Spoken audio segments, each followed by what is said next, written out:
পাঙাশ মাছ অথবা পিচ্ছিল জাতীয় যত প্রকারের মাছ আছে, এই মাছগুলো যে তেলতেলে একটা ভাব থাকে গায়ে, সেটাকে দূর করতে পারবেন আপনি বাড়িতে বসে অতি সহজে।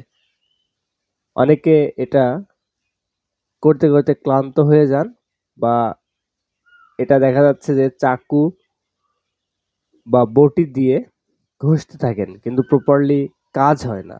তো আমি আপনাদেরকে সাজেস্ট করব, মাত্র ৩-৪টে ডুমুর পাতা নিন। ৩-৪টে ডুমুর পাতা নেওয়ার পরে ডুমুর পাতার যে খাসকাটা পিঠ রয়েছে, ভিডিও স্ক্রিনে আপনারা যেমনটা দেখছেন, এটা দিয়ে ঘষা দিবেন।